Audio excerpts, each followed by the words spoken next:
दीवार बनती है। नहम्याह फारस के राजा अंतरक्षत्र का पियाऊ था। नहम्याह ने सुना कि यरूशलेम विनाश में पड़ा था और ये कि उसके मित्र वहाँ पर परेशानी में थे। उसने उनकी सहायता के लिए परमेश्वर से कहा।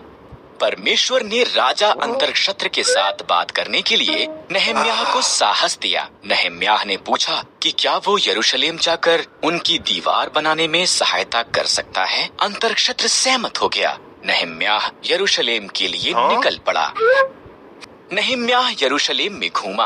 हालात जितना उसने सुना था उससे भी बुरे थे। ये एक बड़ा कार्य है, उसने उसके लोगों से कहा, पर परमेश्वर की सहायता के साथ हम इस दीवार का पुनः निर्माण कर सकते हैं। प्रत्येक ने परिवारों में और समूहों में पहले फाटकों का निर्माण करने के लिए कार्य किया।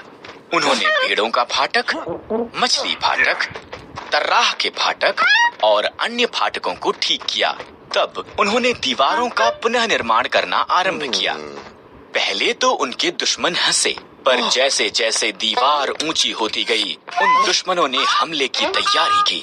इसलिए परमेश्वर के लोगों ने एक हाथ में औजार और दूसरे हाथ में एक तलवार के साथ कार्य किया। केवल 52 दिनों के बाद दीवार पूरी हो गई थी। इजरा याजक ने परमेश्वर के लोगों के लिए व्यवस्था पढ़ी। उन्होंने परमेश्वर के नियमों का पालन करने का वायदा किया और उनकी सुरक्षा करने के लिए उसकी स्तुति की। बहादुर और सुंदर रानी एस्तेर फारस की रानी थी।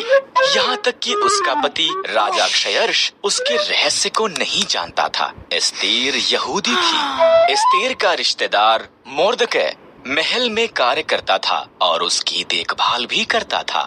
राजा क्षयर्ष के सलाहकार हामान ने एक बड़े इनाम को प्राप्त किया। वो बहुत घमंडी था। मोर्दकै के सिवा हर कोई उसके आगे सिर झुकाते थे। हामान अपमानित हुआ। उसने मोर्दकै और सभी यहूदियों को मारने की प्रतिज्ञा की। हामान ने क्षयर्ष को बताया कि यहूदी खतरनाक थे और उन्हें मारना चाहिए। क्षयर्ष सहमत हो गया और उन्हें मारने की एक योजना बनाई। मोर्दकै डर गया था और रानी एस्तेर को ये संदेश भेजा, राजा के मन को बदल। मोर्दकै ने कहा, अगर मैं उसके निमंत्रण के बिना जाऊं तो वो मुझे भी मार देगा। एस्तेर ने जवाब दिया, शायद तो इसी पल के लिए रानी बनाई गई थी। मोर्दकै ने कहा।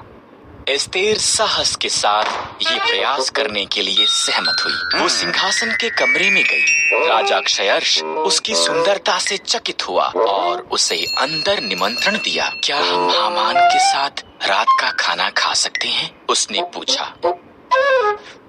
हामान उसके पिछले आंगन में एक बड़े खंभे का निर्माण कर रहा था। उसने इस पर मोर्दकै को मारने की योजना बनाई थी। तब राजा का निमंत्रण आया, इसलिए हामान रात के खाने के लिए महल में गया।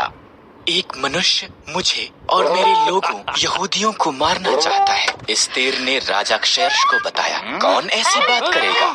उसने पूछा। दुष्ट हामान। एस्तेर रोई। हामान, सिपाहियों, उसे मार दो। इस तरह हामान उसी खंभे पर टांग दिया गया जो उसने मोर्दकै के लिए निर्माण किया था। एस्तेर के कारण यहूदी बचाए गए थे। उन्होंने एक बड़ा त्योहार मनाया जिसका वो आज तक भी जश्न मनाते हैं।